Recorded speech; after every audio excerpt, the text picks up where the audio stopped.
Court में आएगा सबके सामने सृष्टि का काला चिट्ठा। जी हाँ दोस्तों, झनक के अपकमिंग एपिसोड होने वाले हैं काफी ज्यादा इंटरेस्टिंग, जिसमें आप देखेंगे कि उर्वशी को इंसाफ दिलाने के लिए बृजभूषण जी और झनक कानून की मदद लेते हुए नजर आते हैं। बृजभूषण सृष्टि से लड़ने के लिए कोलकाता के एक बहुत ही बड़े वकील को हायर भी करते हैं। झनक अपने पिता बृजभूषण के साथ सबसे दूर चली जाना चाहती है और वो कहती है कि सबसे दूर चले चलते हैं, लेकिन बृजभूषण जी झनक से अपनी मां उर्वशी के लिए लड़ने को कहते हैं और सृष्टि के काले करतूतों को दुनिया के सामने एक्सपोज कर देना चाहते हैं। और कोर्ट में झनक और सृष्टि का आमना सामना होता है और झनक सबको बताती है कि वो ही नूतन है, बल्कि झनक है उसे जन्म देने वाली माँ सृष्टि है, लेकिन वहीं पर उसकी असली माँ झनक जो चाहती है वो है उर्वशी। ये सब देखकर अनिरुद्ध काफी ज्यादा शॉक्ड हो जाता है और साथ ही दोस्तों बृजभूषण जी ये केस आसानी से जीत भी जाते हैं क्योंकि उसके पास पुरानी तस्वीरें होती हैं। लेकिन सबसे बड़ा ट्विस्ट दोस्तों यहाँ पर है कि वो वकील उन्हें धोखा देता हुआ नजर आता है और सृष्टि वकील को सृष्टि से पैसे खरीद लेती है। वकील को सृष्टि ने पैसे से खरीद लिया है, जिसके बाद झनक जज को सबूत इकट्ठा करने के लिए समय मांगती हुई नजर आती है, अनिरुद्ध से मदद के लिए कहती है। तो दोस्तों आगे देखना ये एपिसोड और भी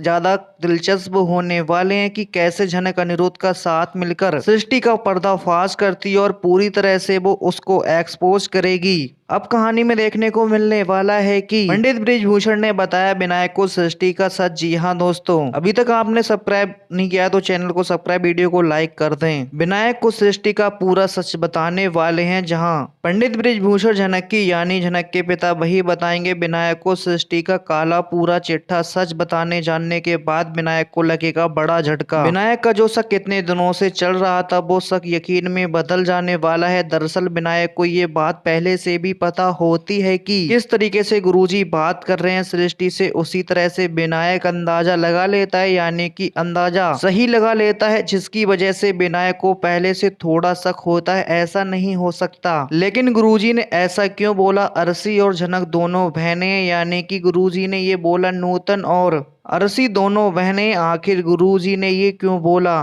क्या वाकई में अरसी और नूतन दोनों बहनें? अब विनायक के मन में यही सवाल दौड़ रहा होता है। तभी पंडित बृजभूषण आते हैं एनिवर्सरी डे में और कहने लगते हैं मुझे तुम्हें कुछ बताना है, जबकि सृष्टि वहीं होती है। सृष्टि को लगता है कि गुरुजी ऐसा नहीं करेंगे, ये सच इतनी जल्दी नहीं बता सकते, लेकिन सृष्टि को क्या पता। अब यहाँ पे गुरुजी बोलेंगे कि तुम्हें कुछ सच बताना है किसी के बारे में, तो वहीं पर अब विनायक बोलता है हाँ गुरुजी बिल्कुल, क्यों नहीं, आप तो पंडित जी है ना, बताइए क्या सच है और इसके पीछे भी कोई राज है या? तो वहीं अब गुरुजी कहते हैं हाँ इसके पीछे बहुत बड़ी बड़ी कहानी है, लेकिन मैं फिलहाल तो मैं थोड़ी कहानी बता देता हूँ। जहाँ पर अब पंडित बृजभूषण जी कहते हैं एक औरत थी जो मेरे पास कला सीखने आती थी, यानी कि डांस सीखने आती थी, उसके साथ उसकी बहन भी आती थी। मैं नाम तो अभी नहीं बताना चाहता आपको। तो वहीं अब विनायक बोलते हैं हाँ गुरुजी बताइए कौन सी कहानी आप सुना रहे थे? तो वहीं अब विनायक को थोड़ी बहुत ये कहानी से समझ आ चुका है कि सृष्टि और उर्वशी दोनों ने गुरुजी के पास डांस सीखने जाती थी। तभी गुरुजी कहते हैं जब औरतें मेरे पास आती थीं, पहले तो उसमें से उसकी बड़ी बहन ने मुझे फंसाया, मुझसे शादी को धोखा देकर किसी बड़े आदमी की तलाश में वह मुझे छोड़कर चली गई। आज तक वह बिल्कुल वापस लौटकर नहीं आई, लेकिन हम दोनों की प्यार की निशानी हमारी बेटी नूतन। तो तभी सृष्टि को बड़ा झटका लगता है इस बात का। झनक तो मर गई, लेकिन झनक किसकी बेटी है? सृष्टि के मन में यही सवाल रहता है। भला किसी को पता है कि झनक आज भी जिंदा है और झनक ही नूतन है? ये सच भी बहुत जल्द अब सबके सामने आ जाएगा। लेकिन वहीं पंडित बृजभूषण कहते हैं वो कोई और नहीं बल्कि तुम्हारी पत्नी सृष्टि मुखर्जी ही है। वो औरत जिसने मुझे धोखा दिया वो तुम्हारी पत्नी सृष्टि मुखर्जी है। जिसके बाद विनायक को बहुत बड़ा झटका लगता है कि उसका शक यकीन में बदल चुका है। वहीं पंडित बृजभूषण पुरानी तस्वीर जो होती है वो शादी की बताने वाले हैं विनायक, जिसके बाद विनायक को और भी ज्यादा दुख होता है। सृष्टि और गुरुजी के बीच जो चक्कर था उसकी सारी तस्वीर दिखा देते हैं पंडित बृजभूषण। वही नूतन भी ये सारा कुछ देख रही होती है। तभी अनिरुद्ध भी आ जाता है। क्या अनिरुद्ध कभी पहचान पाएगा कि नूतन ही झनक है? इस बारे में हमें कॉमेंट करके जरूर बताइए। साथ ही लेटेस्ट ट्विस्ट देखने के लिए वीडियो को लाइक, चैनल को सब्सक्राइब कर लें दोस्तों।